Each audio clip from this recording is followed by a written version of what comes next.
Plus tôt, la justice de l'État de New York a finalement réduit la caution que doit payer Donald Trump pour éviter la saisie de ses biens. Je vous rappelle qu'il a été condamné à des amendes de 450 millions de dollars américains pour fraude financière. C'est l'heure de mettre l'actualité en perspective avec nos analystes politiques. Mario, Paul, Emmanuel, bonsoir à vous trois. Bonsoir, Sophie. Bonsoir. Bonsoir. Alors, ce sera finalement 175 millions. Il a 10 jours pour trouver la somme en question. Sa réaction. A corrupt judge named Engoron, he ought to be looked at, seriously looked at, especially what he did with valuations. He's the one, he's a fraudulent valuator. So he ought to be looked at, and James ought to be looked at because she tried to get him. She's like the puppet master of the judge.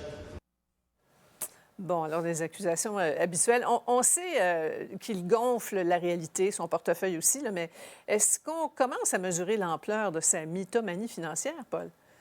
Bien, c'est un des dangers qui guette Donald Trump, qui se proclame milliardaire au pluriel, et puis a peine à trouver, remarquer une caution de 475 millions de dollars. Je ne sais pas pour vous, là, mais j'aurais de la difficulté à trouver ça également. Mais plus sérieusement, je ramène ça sur le terrain politique, parce qu'il faut lui reconnaître de grandes qualités politiques, là, de judoka, de retourner tous les vents contraires à son avantage. Ouais. Ce qu'on vient d'entendre, normalement, là, ce sont des accusations d'outrage au tribunal qui suivent automatiquement, qui ne viennent pas dans son cas.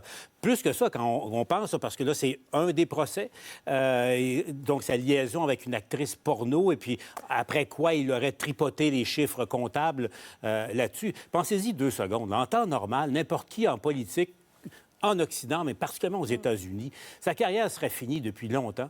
Mais ce n'est pas le cas de Donald Trump. Ouais. Il faut lui reconnaître une capacité de rebondir exceptionnelle. C'est lui, hein? Ça fait partie du personnage. Puis encore une fois, Emmanuel, il transforme tout en complot. Là. Il fait croire que ses ennemis veulent l'empêcher de se servir de son argent durement gagné pour se faire élire. Donc, pour lui, interférence électorale. Oui, puis il veut pas, cette théorie-là et cette thèse-là qu'il met de l'avant finit par percoler dans l'électorat. Et la réalité, c'est que je ne suis pas experte en fraude financière. Là. Je ne suis pas placée pour dire si l'amende de 475 millions était justifiée ou pas. Mais à partir du moment où la Cour d'appel accepte d'entendre son appel à lui, qu'on décide, qu'on accepte de réduire le montant de la caution qu'il doit verser, d'après les experts en affaires judiciaires aux États-Unis, à écouter les propos de la Cour d'appel, c'était pas noir sur blanc qu'ils allaient tous maintenir ce jugement de première instance.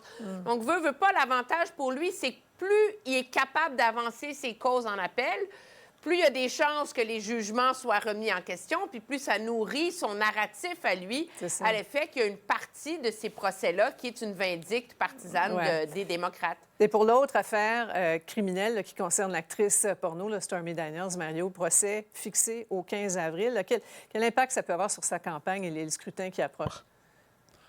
Ben là, oui. S'il a gagné sur l'autre, de faire réduire le montant puis de pouvoir aller en appel pour un montant réduit, quoique énorme, il n'a pas gagné sur celle-là. Dans le cas de Stormy Daniels, je pense que la stratégie principale, c'était le report, c'était de repousser.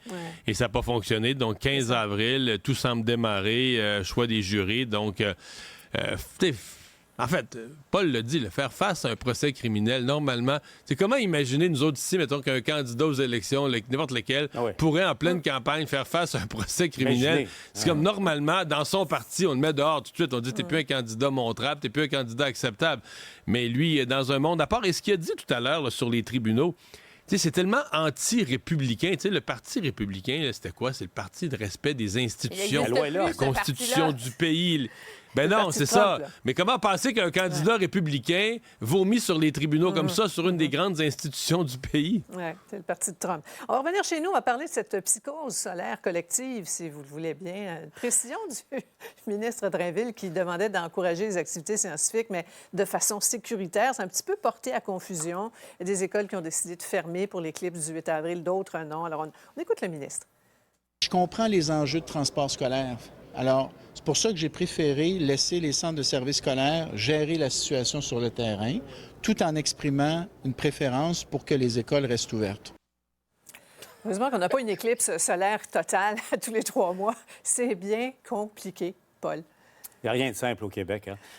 Alors que c'est un événement qui est exceptionnel. Et puis, c'est même pas une histoire d'une génération. Il faudra attendre, c'est 150 ans la prochaine fois que ça va survenir au Québec. Et quand on regarde, le pire, c'est quand on regarde, parce que des centres de services scolaires, et là, on se renvoie la balle, là, qui est responsable de ce cafouillis-là. Bon, mais il y a des endroits, des administrateurs scolaires qui ont adopté des mesures à encadrer les enfants, laisser le choix aux parents de garder leur enfant à la maison, mais amenez vos enfants, on va les encadrer. Et des décisions là, éminemment complexes, comme par exemple, imaginez, avoir l'idée brillante de se dire, si les enfants dans leur classe, il y a une fenêtre à leur gauche, mais savez-vous quoi? On va simplement tourner les pupitres pour empêcher les enfants de regarder dehors. T'sais, il y avait moyen de trouver des choses très, très simples. Et puis, ce qui nous ramène à ceux et celles qui ont été vite pour fermer les écoles, c'était l'option la plus facile à faire.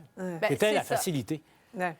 Moi, ce que je trouve tellement savoureux dans cette saga-là, c'est que ça fait des années qu'on nous casse les oreilles sur l'autonomie du réseau. Il faut faire confiance aux commissions scolaires, puis aux directions d'école, puis leur laisser l'autonomie professionnelle, puis c'est pas correct que le ministère dicte tout. Là, le ministre dit, écoutez, l'éclipse, c'est pas à la même heure partout, chaque région a ses... Je vous laisse gérer ça. Et qu'est-ce qui en émerge? C'est la loi du moindre effort, finalement, parce qu'on a peur des syndicats, on a peur de la CNESST, on a peur des parents, on a peur de ci. Moi, je comprends qu'il y a un enjeu de logistique très complexe autour de la sortie des classes, le fait de garder beaucoup d'enfants plus tard. Mais sérieusement, là, au mois d'octobre, les écoles auraient écrit à tous les parents. Ils auraient commencé à savoir qui se rendrait disponible, qui était là, etc. Si on s'y était mis au mois d'octobre, là, vous allez me dire qu'on n'aurait pas pu trouver une solution? Voyons. Puis les scientifiques qui discutent avec le gouvernement depuis 2 ans en plus. Enfin, il y a des écoles qui restent ouvertes. On a envoyé des directives aux parents. La question se pose, Mario, celle qui ferme boutique, là, est-ce qu'on a juste voulu s'éviter des ennuis?